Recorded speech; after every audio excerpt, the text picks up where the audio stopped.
بسم الله الرحمن الرحيم. الحمد لله رب العالمين والصلاة والسلام على سيدنا Muhammad سيد الأنبياء والمرسلين.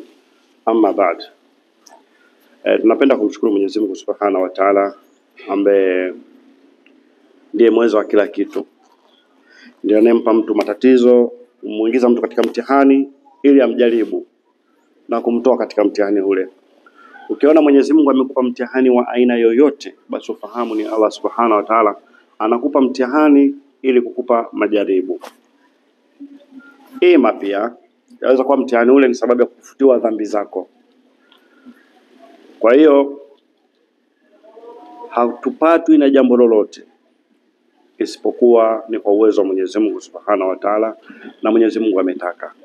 Na huyo Mwenyezi Mungu alitaka upatwe na jambo lolote, inafaa muombe sana Mwenyezi Mungu Subhanahu wa Ta'ala akuondolee mtihani na akupe subra ya kuvumilia mtihani huo.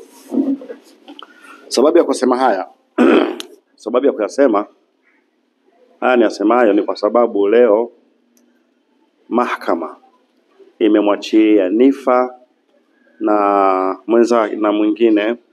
Hasa tumzungumzie Nifa kwa sababu Nifa ndio msichana ambaye mashallah ameteka vichwa vya habari na watu wengi wanamfahamu Nifa. Mimi pia namfahamu, ni rafiki yangu na ninamjua na ananifahamu.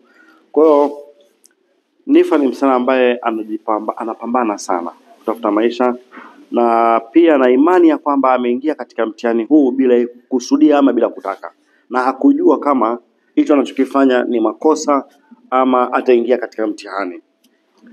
Kwa hiyo mimi kichonifurahisha kwa Nifa alimrejea Allah Subhanahu wa Ta'ala, akaamini ya kwamba labda nimeingia katika mtihani huu kwa sababu nimemkosea Allah Subhanahu wa Ta'ala, ama kuna namna fulani ambayo sijaifanya Mwenyezi Mungu aridhii. Kwa hiyo Nifa akaenda mahakamani akiwa na tasbihi. Kwa hiyo ile Nifa akienda mahakamani akiwa na tasbihi ni ishara ya kwamba Nifa kule jela, kule magereza, anafanya ibada na anamwabudu Mwenyezi Mungu Subhanahu wa Ta'ala, anamuomba Mwenyezi Mungu amuondolee mateso aliyokuwa nayo. Siku ya leo baada ya kuwa ameachiliwa na mahakama, baada ya kuwa ameachiliwa na kuondolewa kesi, Nifa alizungumza na vyombo vya habari, na katika maneno aliyozungumza na nikayasikia, alisema maneno haya: la ilaha illa anta subhanaka inni kuntu minadh-dhalimina. La ilaha illa anta subhanaka inni kuntu minadh-dhalimina. Maneno haya ni maneno ambayo Nabii Yunus alayhi salamu aliyasema wakati amemezwa na chewa. Chewa ni samaki mmoja ambaye yuko baharini, na alimezwa na samaki mkubwa sana Nabii Yunus alayhi salam. Katika baadhi ya history na katika baadhi ya hadithi zinazoeleza kwamba kuna mambo ambayo Nabii Yunus alikuwa ameyafanya, kwa Mwenyezi Mungu akaamua kumpa mtihani huo wa kumezwa na samaki. Kumezwa na samaki ya Nabii Yunus alayhi salam, alimlilia Mwenyezi Mungu Subhanahu wa Ta'ala kwa kusema maneno haya: la ilaha illa anta subhanaka inni kuntu minadh-dhalimina. La ilaha illa anta subhanaka inni kuntu minadh-dhalimina. Yule samaki akamtema yule Nabii Yunus alayhi salam. Maneno haya nilipoyaona kwa Nifa akiyazungumza, ni ishara ya wazi ya kwamba Nifa akiwa kule alipokuwa amewekwa jela mahabusu, alikuwa akiatamka maneno haya kwa wingi sana. Na hii ni dua mujarabu sana, ni dua nzuri sana. Wallahi, ukiwa uko na kesi mahakamani, ukiwa uko jela, ukitumia dua hii, Mwenyezi Mungu atakuondoa jela. Lakini uwe ni mukhlisan, uwe ni mwenye ikhlas, uyaseme maneno haya ukitawakal kwa Allah Subhanahu wa Ta'ala, na ukimwamini Mwenyezi Mungu ya kwamba na yasema maneno haya Mungu atanitoa. Ndicho Nifa alichokifanya. Wallahi Nifa nakushukuru na nafurahi sana. Wewe ni mtoto wa Kiislamu, umekuwa mfano wa kuigwa, ya kwamba hakuna binadamu anapata matatizo ila arejee kwa Mwenyezi Mungu. Wengine wanaenda kufanya shirki, wengine wanamkufurisha Mwenyezi Mungu Subhanahu wa Ta'ala, wengine wanamkufuru hasa Mwenyezi Mungu Subhanahu wa Ta'ala.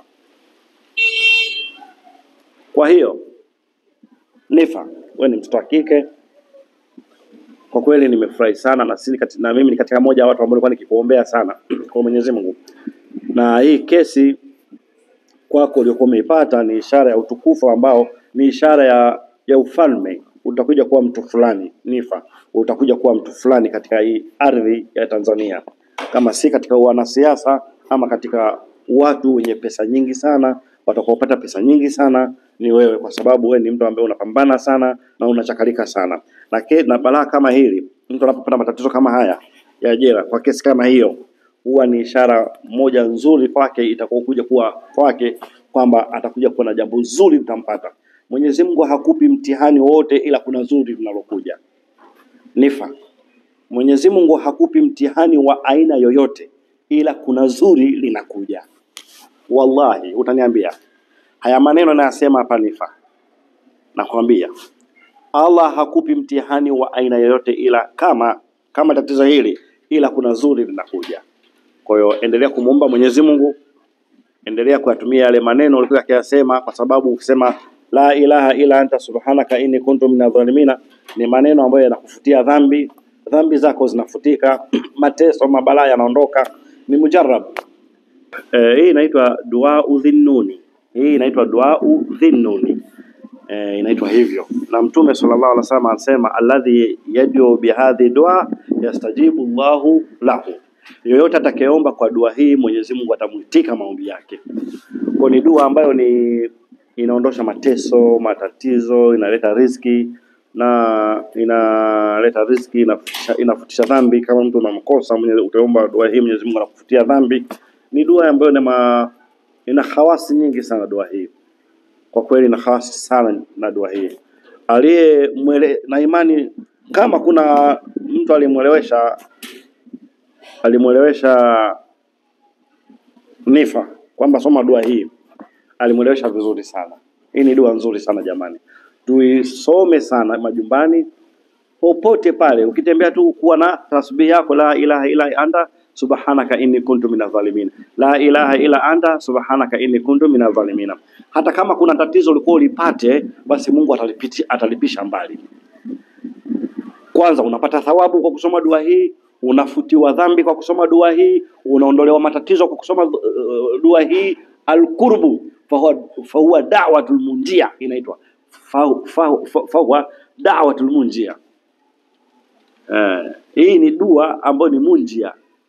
Hadhihi da'watul munjia. Ni dua yenye kuokoa matatizo. Kwa hiyo tumuombe Mwenyezi Mungu Subhanahu wa Ta'ala tuendelee kufanya haya mambo. Haya ndio mambo yetu. Kwa kama kuna watu wako jela, watu wana makesi mahakamani, sema tu la ilaha illa anta subhanaka inni kuntu minadh-dhalimina. La ilaha illa anta subhanaka inni kuntu minadh-dhalimina.